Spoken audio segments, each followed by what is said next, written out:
सरदार वल्लभ भाई पटेल कौन थे निशिकांत दुबे जी? किसके गृह मंत्री थे? किस पार्टी के सदस्य थे?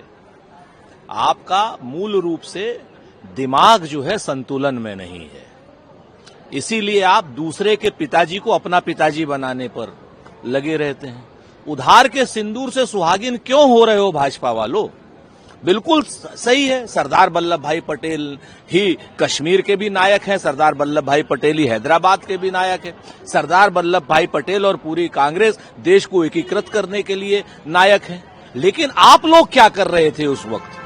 हेगड़ेवार, गोवलकर, श्यामा प्रसाद मुखर्जी, दीनदयाल उपाध्याय, ये सब क्या कर रहे थे? ये तो सब देश विरोधी गतिविधियों में लिप्त तो नहीं थे, दलाली तो नहीं कर रहे थे, मुखबरी तो नहीं कर रहे थे, मुस्लिम लीग के उप मुख्यमंत्री तो नहीं बन रहे थे।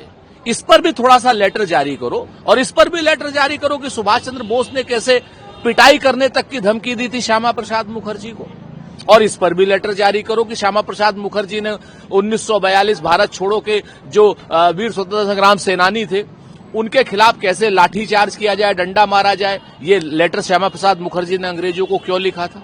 उस लेटर पर भी तो जारी करो। मूल रूप से आप अपने दिमागी संतुलन को खो गए हो, क्योंकि आप लोगों के पुरखे आजादी के आंदोलन में उनकी भूमिका शून्य थी, उनकी भूमिका दलाली वाली थी। सरदार पटेल तो हमारे नायक थे, हमारे नायक हैं और हमारे नायक रहेंगे।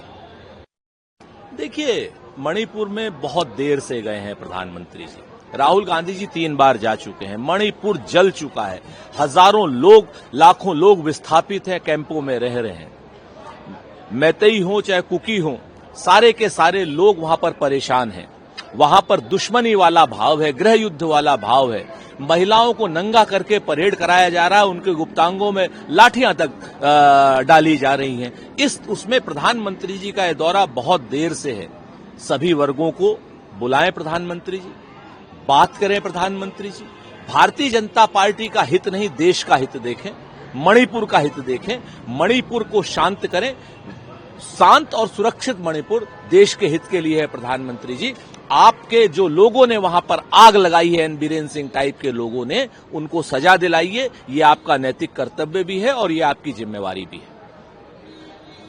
से सवाल पूछा गया तो उन्होंने कहा कि अगर चुनाव आयोग वोट चोरी को बंद नहीं कराता और फ्री एंड फेयर इलेक्शन को इंश्योर नहीं कराता है, क्योंकि जैसे बीते दिनों देखा गया तो चीजें गड़बड़ा सकती हैं और यहाँ पे भी लोग सड़कों पे निकल आएंगे, जैसे अन्य देशों में भी तस्वीरें सामने आ रही हैं। तो ये तो बात सच है, अपने आप लोग निकल रहे हैं सड़कों पर। अखिलेश यादव जी ने बिल्कुल सही कहा। राहुल गांधी जी ने जो नारा लगाया है, वोट चोर गद्दी छोड़, पूरे देश में नहीं, आसपास के देशों में भी वो नारा गूंज रहा है। और जिस तरीके से वोट चोरी करके सरकारों को बनाया जा रहा है, मैनेज किया जा रहा है, वो अपने आप में उसके प्रमाण तक अब तो सामने आ रहे हैं। चाहे वो महादेवपुरा की कंस्टिट्यूएंसी हो, चाहे महाराष्ट्र की कंस्टिट्यूएंसी हो, चाहे गुजरात की कंस्टिट्यूएंसी हो, चाहे उड़ीसा की कंस्टिट्यूएंसी हो, ये खाली राहुल गांधी जी की ही नहीं, बीजेडी वालों ने भी यही आरोप लगाया है। भारतीय जनता पार्टी का अनुराग ठाकुर ने भी यही आरोप लगाया है। तो अगर वोट चोरी होती रही तो निश्चित तौर पर भारत का युवा, भारत का नौजवान, भारत का किसान, भारत की महिला, नल नील कोल भील सभी लोग सड़क पर आ जाएंगे, क्योंकि उनके वोट के अधिकार को अगर छीन करके मैनेजमेंट की सरकारें, कठपुतली सरकारें बनाई जाएंगी तो निश्चित तौर पर चिंगारी का खेल बुरा होता है।